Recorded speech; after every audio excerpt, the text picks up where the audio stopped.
Assalamualaikum warahmatullahi wabarakatuh.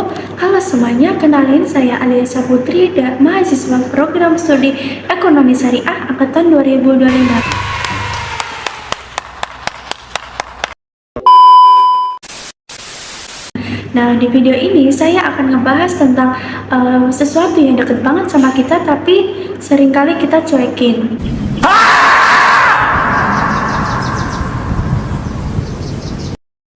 Pernah nggak sih kalian ngerasa nyesel sendiri-jadinya setelah check out barang belanjaan di keranjang oranye maupun hijau, tapi setelah barangnya datang itu senangnya pas unboxing doang, terus pas besoknya rasa puasnya itu hilang gitu aja? Atau kalian pernah nggak kepikiran, kenapa sih kita nggak pernah ngerasa cukup walaupun kita udah beli barang belanjaan banyak? Nah, hari ini saya akan ngajak kalian deep talk soal utility dalam perilaku konsumen, tapi kita nggak bakal bahas teori yang ngebosenin doang nih. Kita bakal adu perspektif dari yang kita dapat di kelas punya Menkeu sama perspektif yang lebih adem lagi, yaitu ekonomi Islam dari punyanya Adi Warman Karim.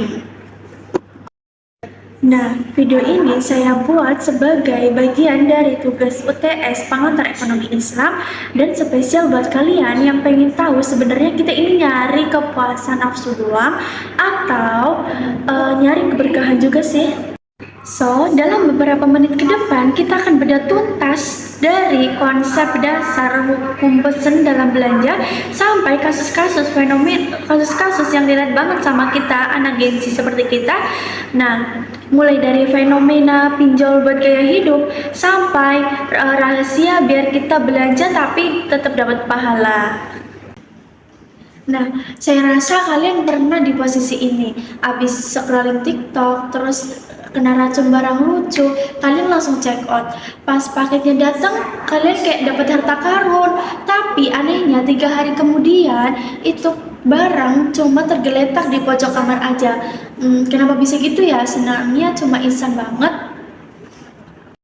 Nah, fenomena nyesel abis belanja atau kok aku nggak sepuas itu ya? Nah, sebenarnya itu ada teorinya dalam ekonomi Islam, namanya utility. Tapi hari ini saya akan ngebahas lebih dalam lagi dari kacamata ekonomi Islam. Ternyata ada cara kita belanja itu juga nentuin ketenangan batin juga. Video ini bakal ngebantu kalian lebih pintar ngatur kepuasan biar nggak cuma dapat barangnya aja tapi juga dapat berkahnya juga. Oh my god! Wow! Oke, kita masuk ke materi ya. Nah, kalau kalian dengar kata utility, bayangin aja itu adalah tingkat kepuasan. Kalau di ekonomi konvensional kayak yang ditulis Menkeu, itu ada prinsip yang namanya manusia pengen kepuasan yang maksimal atau maximizing utility. Pokoknya kalau kalian mengonsumsi yang lebih banyak, kalian dianggap itu semakin puas. Tapi di Islam itu punya filter tambahan. Kepuasan itu bukan cuma aku dapat apa ya, tapi itu juga soal maslahah. Nah, apa bedanya sih utility konvensional sama utility Islam? Kalau di utility konvensional itu bebas nilai, artinya kalian beli makanan haram atau cara belinya itu dengan cara nipu, kalau kalian puas itu nilai utility-nya ada. Tapi kalau di Islam itu ada namanya halalan thayyiban, artinya barang yang merusak tubuh atau cara belinya itu dengan cara yang zolim, itu di mata ekonomi Islam itu nilai utility-nya 0. Ada lagi istilah marginal utility. Nah, bayangin kalian lagi haus-hausnya terus minum es teh. Gelas pertama mungkin rasanya enak banget. Nah, gelas kedua masih segar. Gelas kelima mungkin itu rasanya udah enak dan perut udah kembung. Nah, disinilah Islam masuk dengan larangan israf atau berlebihan. Makanya kepuasan itu ada titik jenuhnya. Makanya kita diajarin buat nggak rakus gitu.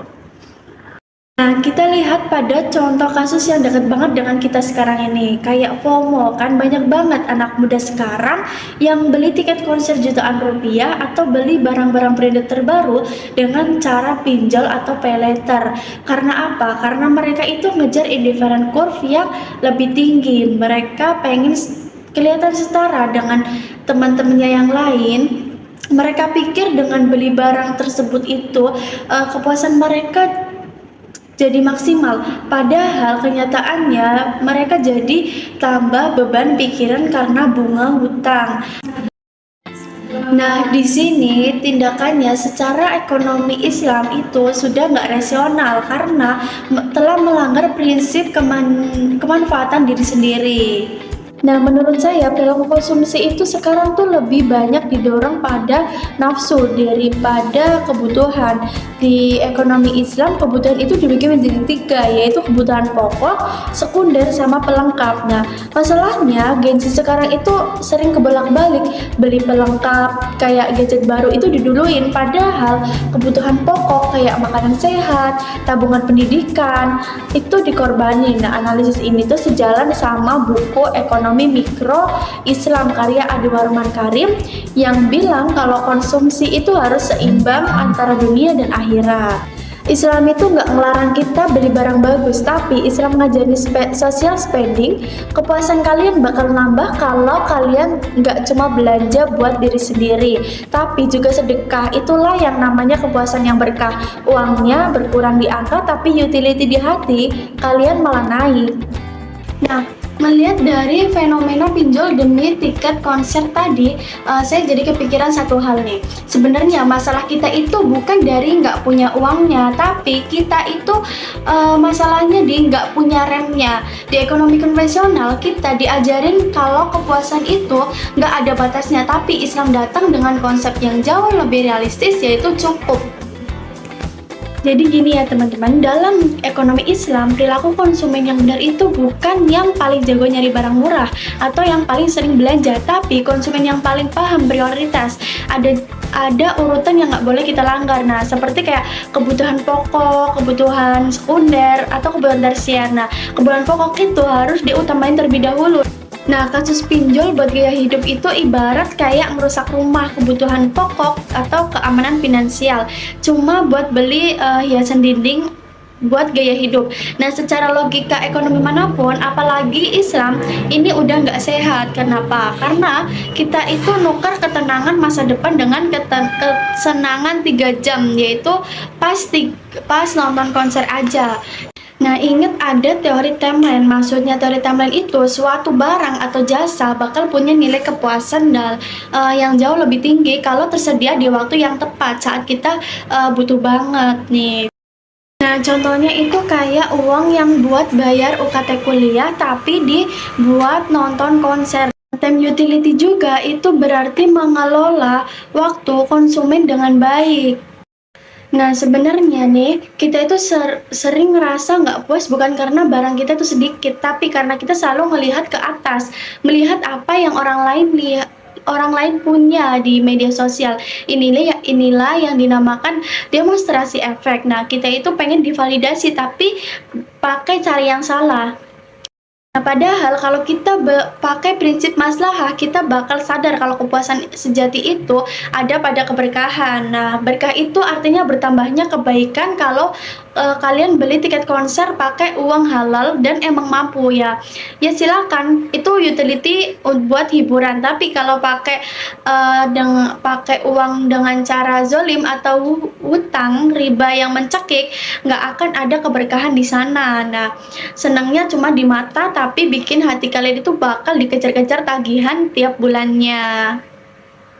Nah, jadi kesimpulannya utility dalam perspektif ekonomi Islam itu simple, jangan berlebihan. Suatu yang berlebihan itu bakal nurunin nilai guna atau long marginal utility. Dan yang kedua itu halal, itu wajib. Gak ada kepuasan dalam barang yang haram atau cara yang salah. Dan yang ketiga itu ada prioritas. Lebih baik beli barang sederhana tapi manfaatnya banyak buat orang, tapi daripada beli barang yang bagus tapi nggak ada manfaatnya sama sekali. Nah, gaya hidup itu nggak ada ujungnya kalau diturutin. Tapi kalau kita pakai prinsip ekonomi Islam, kita bakal belajar buat ngerasa cukup. Ngerasa cukup itu bukan berarti kita nggak punya apa-apa, tapi punya kendali atas keinginan kita sendiri. Kayak nggak kerasa kita udah ngobrol selama ini ya. Dari tadi kita udah bahas gimana konsep ekonomi konvensional ngelihat kepuasan sebagai angka, tapi ekonomi Islam ngelihatnya sebagai tanggung jawab. Nah, intinya belanja itu boleh, tapi pintar-pintar lah milih mana yang cuma muasin mata dan mana yang benar-benar ngasih manfaat. Ingat, utility itu ada batasannya, tapi keberkahan itu nggak ada ujungnya. Saya Alia Saputri, makasih banget ya buat yang udah nonton sampai akhir. Semoga UTS ini dapat hasil maksimal dan video ini bisa jadi kita jadi konsumen yang lebih baik. Jangan lupa di like kalau kalian suka dan tulis di kolom komentar gimana cara kalian nahan diri biar nggak check out sembarangan.